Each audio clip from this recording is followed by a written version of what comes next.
Voilà, bonjour à tous. C'est parfait, on est dans le thème. Donc, dans le service, on a également développé une nouvelle approche pour sizer les icelles, et Vassilia a commencé à en parler. Elle est basée sur les images de l'antérion, qui donnent des images très définies et assez profondes de la chambre antérieure. Et comme toutes les approches de sizing, elle produit une estimation du volt post-opératoire et une estimation de la taille optimale. Je ne peux pas vous en dire beaucoup plus sur comment il fonctionne pour l'instant. Et là, je vous présente les résultats d'une étude de validation externe qu'on a menée grâce à une collaboration avec le docteur Tobias Dunker en Allemagne, qui nous a gentiment prêté 376 yeux, en tout cas les images de ces yeux, avant l'opération, qu'on a évalué en aveugle, donc sans les données post-opératoires. Donc pour tous ces yeux, on a estimé la taille du volt, le volt post-opératoire, ainsi que la taille optimale. Et donc, on a calculé le SMI, ce que Vassili a déjà présenté, mais je vais en reparler. C'est un nouvel indice qu'on définit parce que c'est assez intéressant pour voir si la suggestion de taille était pertinente ou pas. Donc, c'est la taille suggérée par l'algorithme moins la taille implantée. Donc ça, c'est les résultats par rapport au volt. Donc, on a des résultats tout à fait satisfaisants avec à peu près 73% des yeux qui ont une erreur absolue en dessous de 200 microns.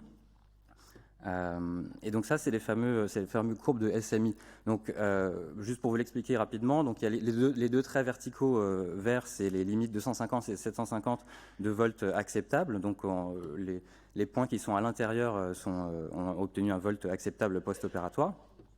Les points qui sont à droite sont des cas qui ont eu un volt excessif, et les points qui sont à gauche sont des cas qui ont un volt trop petit. Et donc, il y a la ligne du 0, qui est la ligne où on aurait prédit la même taille d'implant que celle qui a été implantée. Et tout ce qui est au-dessus, on aurait prédit une taille plus grande, et tout ce qui est en dessous, on aurait prédit une taille plus petite. Et donc, on voit que là, en l'occurrence, il y avait 127 yeux qui n'étaient pas dans l'intervalle acceptable de 250-750 microns en post-opératoire. Et dans ces 127 yeux, on en a 77% des cas où on aurait proposé une taille plus adaptée, c'est-à-dire que s'il y avait un volt trop bas, on aurait proposé une taille plus grande. S'il y avait un volt trop haut, on aurait proposé une taille plus petite.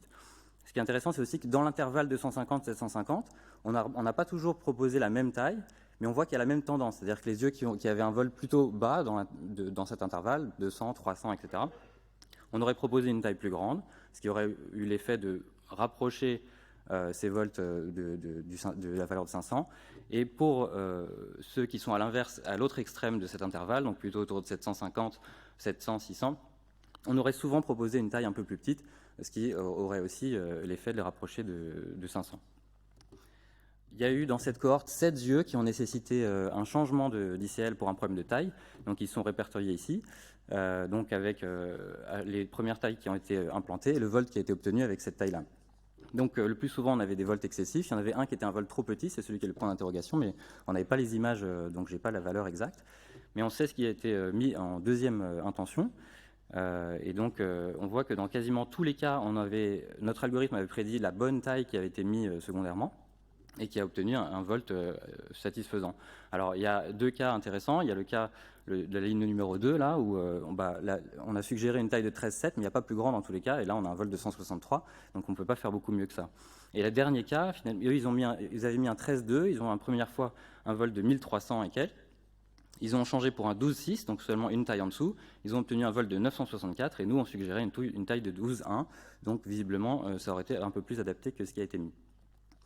Alors, ça, c'est juste une petite revue de la littérature par rapport aux papiers qui existent récents sur ce genre de formule. C'est intéressant de regarder quelques points quand on vous dit regardez ces papiers-là, parce que là, on est dans le thème, donc visiblement, tout le monde s'intéresse à ça et lit ces papiers. Les papiers présentent des résultats sur un set de validation en général, qui est donc en général, il développe une formule sur un certain nombre de données, et puis le teste sur d'autres données. Et donc, d'abord, la première chose à vérifier, c'est est-ce que le set est un set de validation interne ou externe. Ça veut dire, est-ce que c'est les mêmes patients qui ont juste été séparés de manière aléatoire, et on développe sur une partie et on teste sur l'autre partie. Ça a tendance à donner des résultats meilleurs sur le set de validation. Et Pierre, c'est 4 minutes. Ah, pardon. Bon, ok. Bon, bref, en tout cas, Ne coupez pas votre passion, mais concluez. Oui, ok.